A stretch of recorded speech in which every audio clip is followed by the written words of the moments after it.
आवाज उठाएंगे, किसी न किसी केस में आपको इन्वॉल्व करके जेल भेज दिया जाएगा। हर एक मुसलमान का बच्चा अपने राइट को बोलने के लिए डर रहा है। आज पूरे देश में मुसलमानों को नीचे कुचल दिया गया है, दबा दिया गया है, सिर्फ और सिर्फ राजनीति की रोटी सेकने के लिए। तो ये यही एक सवाल ग्राउंड लेवल पे ये तो नहीं दिख रहा। सभी तो एक दूसरे का सपोर्ट कर रहे हैं, जैसे भी पांडे जी आपके साथ थे और बाकी सब लोग भी कर रहे हैं। तो ग्राउंड लेवल पे क्या ये हिंदू मुस्लिम दिखता है या नहीं? नहीं दिखता है। नहीं, बिल्कुल यहाँ नहीं दिखता है। सालों से लोग अब हमारा कहना आपसे ये है कि आप नगर पालिका में जाइए और ईओ से पूछिए कि किस आर्डर पे और कहाँ से आर्डर आया। सारे मीडिया वालों से रिक्वेस्ट है कि आप ऑफिशियल से भी जवाब लें। सारे मीडिया वाले सिर्फ हमसे पूछ रहे हैं, सारी बातें तो हम लोगों ने बता दी, सारी बातें हमारे सफीउल्लाह खान के जरिए से सामने भी आ गई। मगर आप लोगों का हक बनता है कि आप ईओ के पास जाएं, जो चेयरमैन है उनके पास जाएं, जो एसडीएम साहब के पास जाएं, तहसीलदार के पास जाएं, डीएम एडीएम के पास जाएं और जाके पूछें इस बात को कि किस आर्डर से मस्जिद डिमोलिशन कराई गई है। इस तरीके से मस्जिद तोड़ दी जाएगी, कहाँ से आर्डर आया, क्या कमी थी उनके अंदर। ये तो पूछा जाए कि जमीन में कमी थी या नक्शे में कमी थी, उसको पास करिए, बताइए कि जो हम लोग को जो जानकारी मिला है कि नक्शा और जमीन के चलते। बात गौर से समझिए, नोटिस इन्होंने किस बात को दिया था कि नोटिस दे के इन्होंने कहा था सारे कागजात अपने मस्जिद के आप हमको दें, हमको दिखाएं, हैं? तो हमने जो है 2 हफ्ते के अंदर अंदर सारे कागजात उनको दे दिए। अब उनका नंबर आया है कि आप क्या करना चाहते हैं, क्या कमी हमारे अंदर, आप बताइए हमको। 15 दिन पहले डिमोलेशन करना है आपको या आप कंपाउंड करके हमसे जोड़ के आप सरकारी के हिसाब से आप पैसा लेंगे डंडे लगा के। मगर इन्होंने तो कुछ बताया ही नहीं, डायरेक्ट आए और 9 तारीख को हमारी मस्जिद फरवरी को हम इंतजार करते रहे। एप्लीकेशन ले करके और वहाँ नगर पालिका ऑफिस में गया कि हमने 2 जवाब आपको दिया और आपने कोई सूचना हमको नहीं दिया। 3 फरवरी की बात है जी। और एक रूलिंग थी सुप्रीम कोर्ट की 95 पन्ने की, उसको भी लेके हम गए थे कि अगर आप मस्जिद के खिलाफ अगर कोई कार्रवाई करेंगे तो इस नियम के तहत जो सुप्रीम कोर्ट का जो निर्देश है इसके तहत आपको करना है।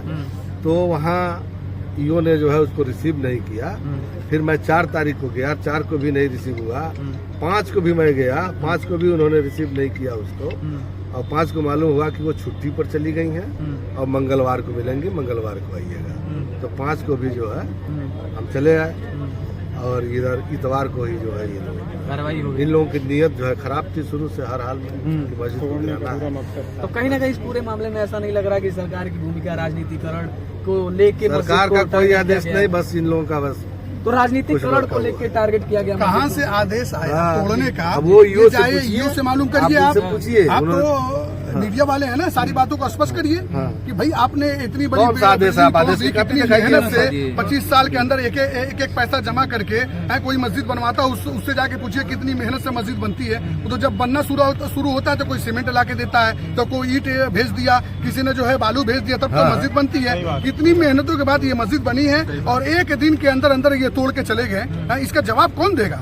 1999 से 1999 से मस्जिद बन रही है, आप जोड़ लीजिए कितनी मेहनतों के बाद बनी होगी ये मस्जिद। काम चल ही रहा और आप आए एक दिन में तोड़ के चले गए। किस कानून के हिसाब से छोड़े? ये कानून के हिसाब से हमारा देश चल रहा है कि मनमानी चल रहा है? क्या शासन को इन्होंने गुमराह किया, किस तरीके से इन्होंने जो है सारे अपना जो है राजनीति करके ये तोड़ दिए मस्जिद। जब हमारी मस्जिद बन रही है, आप कह रहे हैं उसके क्या नाम है नक्शे के खिलाफ है, तो आपने क्यों नहीं रोका? क्यों नहीं रोका मस्जिद आके? नगर पालिका बहुत दूर है, नगर पालिका यही है, सारा कैमरा हमारी मस्जिद की तरफ है। अगर हमारी मस्जिद बन रही है तो आपको रोक देना चाहिए, भाई नक्शा दिखाइए। क्यों बंदे दिया? जब मस्जिद बन गई उसके बाद आप तोड़ने के लिए तैयार हो गए, लेकिन नक्शा नहीं है। क्यों नहीं नक्शा है? नक्शा दिया गया है। सारी झूठ बात वो कह रहे हैं, गुमराही में लोगों को लेके चल रहे हैं, वो गुमराह कर रहे हैं लोगों को।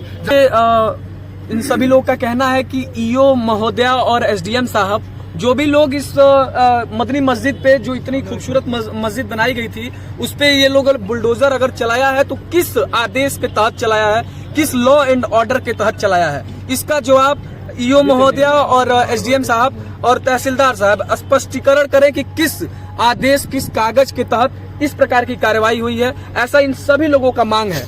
और आपस में किसी से कोई दुश्मनी नहीं है, बस मीडिया में है कि हिंदू मुसलमान 24 घंटा वही चल रहा है। और आप लोग सही शासन से पूछिए, सब लोग कहते हैं कोई पूछता नहीं है भाई। नहीं, ऐसा नहीं है, सभी लोग पूछते हैं प्रशासन से। हमारा वीडियो सब तक जाता है और सब लोग पूछते हैं। ना, आपको आपके पक्ष को मैं जानूंगा नहीं तो आपके सवाल को मैं पूछूंगा। दोस्तों हमने आपको एक खबर दिखाई थी कि इधर दिल्ली में सरकार बनी हुई और इधर उत्तर प्रदेश में मस्जिदों के ऊपर बुलडोजर चलने लगा। उसी क्रम में आज हम आपको सारी जानकारी दिखाना चाहते हैं। देखिए पीछे पीछे वही मदनी मस्जिद है जो पूरे इस टाइम देश में चर्चित है, जिसके ऊपर बुलडोजर का कहर इस प्रकार से बरसा है कि ये जो मदनी मस्जिद है एशिया के सबसे बड़ी मस्जिद में अपना नाम दर्ज करने जा रहा था। उससे पहले ही यहाँ पे योगी आदित्यनाथ का बुलडोजर का कहर इस प्रकार से बरसा है कि मस्जिद को देखिए किस तरीके से गिरा दिया गया है।